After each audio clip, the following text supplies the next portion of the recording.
পরশুদিন স্থানীয় তৃণমূল নেতা অজিত মাইতি তার বাড়িতে গিয়ে ভাঙচুর চালান গ্রামবাসীরা। আর সেই অজিত মাইতিকে আজ তাড়া করেন গ্রামবাসীরা। প্রাণ ভয় শেষ পর্যন্ত এক সিভিক ভলেন্টিয়ারের বাড়িতে 3 ঘন্টারও বেশি সময় ধরে আশ্রয় নিয়েছেন এই স্থানীয় তৃণমূল নেতা অজিত মাইতি।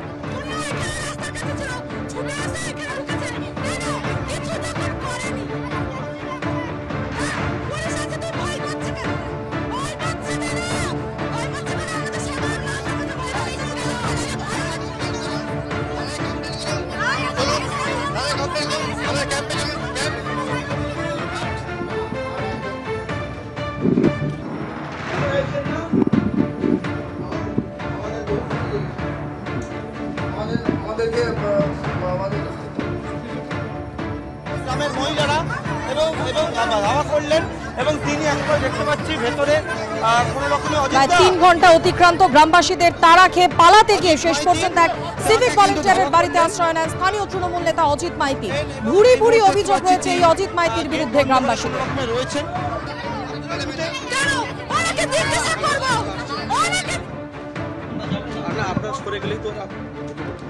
অজিত মাইতি তিনি সংবাদ মাধ্যমকে থাকতে বলছেন, সাহায্য চাইছেন। আপনাদের সামনে যদি কোনো ঘটনা ঘটে আপনি বলতে পারবেন। আমি এতটা এখন দেখতে পাচ্ছি ভুল হয়েছে। কার কি ভুল হয়েছে? হ্যাঁ, এখন দেখতে পাচ্ছি যে ভুল হয়েছে আমার ওই দলে ওই নেতার সঙ্গে থাকা, এই তৃণমূল দলের সিরাজবাবুর সঙ্গে থাকাটা। উনি যত কিছু দুর্নীতি করেছে মানুষজন বলছে, আমি ওনার সঙ্গে থেকে যেন সে পচা আলুর মতো হয়ে গেছি। এক বস্তা আলুতে যেমন একটা আলু পচে গেলে তার যে রস বা দুর্গন্ধ ছড়ে যায়, সেই দাগটা আমার মধ্যে এসছে। এতদিন পর আমি তো বুঝতে পারছি।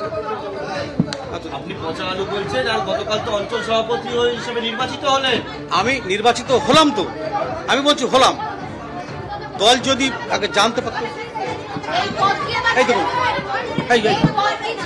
এই ওই বিক্ষোভ আসছে, আপনারা যাবেন না। এই পদে থাকবেন? দল আপনাকে দিয়েছে? না থাকার সম্ভাবনা বেশি। আপনি কি পদত্যাগ করবেন? হ্যাঁ, আমি পদত্যাগ করব।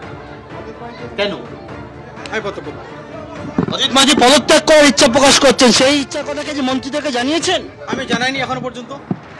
এখানে নিয়ন্ত্রণ হয়ে গেলে বাড়ি গিয়ে আমি পদত্যাগপত্র নিয়ে আমি পাঠিয়ে দেবো। আপনি তো দাবি করছেন আপনি নির্দোষ, তাহলে কেন পদত্যাগ করবেন? না, আমি পদত্যাগ করবো না। মানুষ বিক্ষোভ করছে, মানুষ জনগণ চাইছে না। আমি হয়তো ওই দলে থাকলে পরে দুর্নীতির সঙ্গে যুক্ত আছি।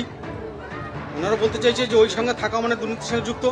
আমি নিশ্চয়ই কোনো দোষ করিনি, কেন তো করিনি, আগামী দিনেও করবো না।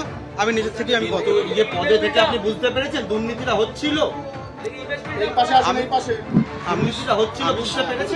আমি সে সময় তো বুঝতে পারলে আমি থাকতাম না। কবে বুঝতে পারলেন? ইদানিং যখন এই 5 তারিখ থেকে যখন যে ঘটনাটা ঘটেছে, সেখান থেকে একে একে আমি যখন জানতে পারছি যে উনি এই জমি নিয়েছে, ওই জমি নিয়েছে। এখন কি বুঝতে পারছেন? এখন তো ভয়ঙ্কর আকার ধারণ করেছে। এখন কি বুঝতে পারছেন দুর্নীতির বিষয়? মানে দুর্নীতি হয়েছে না হয়? দুর্নীতি হয়েছে। তাহলে জানতেন না? না, আমি জানতাম না। কি জানতেন আপনি? জমি জায়গার বিষয়টা আমি জানতাম না। আমি দলের সঙ্গে কথা বলবো যে আমি এরকম একটা বিক্ষোভের মুখে বারবার পড়ছি।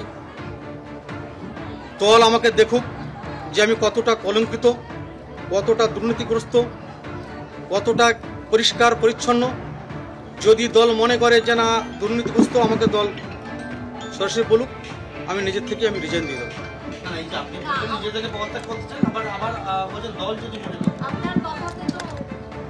গ্রামবাসী বলছে আমি দোষী।